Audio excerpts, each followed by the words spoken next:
We're going back to Chicago once again in the news. Why does it seem like every single time we talk about Chicago, it's not something positive? It's not, hey, Chicago just increased the grade point average of all the students in the educational district.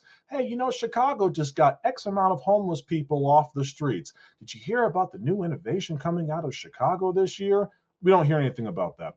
Instead, we hear about the after effects of a parade. They had a parade called Bud Billiken. I'm probably mispronouncing that. It's a parade that is apparently Chicago's largest and oldest African American parade in the entire country, right? And it's eventually turned into a boxing match somewhere along Martin Luther King Jr. Drive.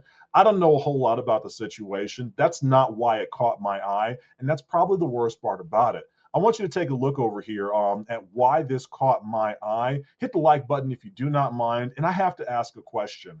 Would you ever consider moving to Chicago if this is what you had to look forward to every single year? I'll take a look.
Who wouldn't want to?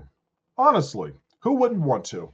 This is the chaos that erupted during Chicago's 97th annual Bud Billiken Parade. What you saw here was a bunch of teenagers brawling in the streets. They were clashing with police and throwing objects at random parade goers, causing who knows how much damage. You heard the crashes in the background. And I just have to ask why? What part of this, for the teenagers out there, what part of this is just like, yes, I need to be a part of this? This is exciting to me. Are we not praying for the children enough? Who is setting an example for all of these children? Because could not be me. Could not be me going out there acting this way, not with the parents that I had. You would never see me again. And yet we see so much of this coming from the Chicago area. We hear about the teen takeovers happening at nighttime in the city. We're not surprised anymore at seeing children pushing back against police officers, grabbing police officers, even throwing police officers to the ground. Behavior that if I were to tell most of you that this was happening, and if you didn't see it, you wouldn't believe this was actually the case. But I want to give you one more perspective. Let's hear from a woman who lives in Chicago, who's used to this parade every single year, just so we don't think that this is a one-time event. Let's take a look. Okay, this is going on right now. This is why I hate the Bud Billiken Parade. It always ends like this. There's never no peace and brotherly love and all that they're talking about.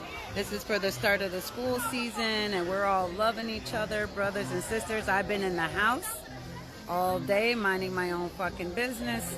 Next thing I know, I hear shouting. Next thing I know, it turned into a brawl because black people, heat and liquor do not mix, because excessive heat and excessive alcohol consumption and rowdiness just don't mix. And this is how it ends every fucking year. There's no two ways about it. If I didn't know better, I would swear that the whole Chicago police force is on my block right now. I want everybody who tells me not to hate the parade to kiss my ass, because this is insane. That censorship was working overtime on that video. It truthfully was. But regardless, she does make a good point. Who wants to start the school year off this way? Who thinks that would be fun, right? Who says, let me go to the school bus, let me go figure out, do I need a backpack, get a couple of pencils, and let me just have a battle royale in the front of my house. So the question still remains, Would you consider moving to Chicago knowing that this is the kind of environment that you're getting yourself into? Leave your answer in the comment section. Don't forget to subscribe if you haven't already done so. And I do thank you for tuning in to the Garden Project Radio.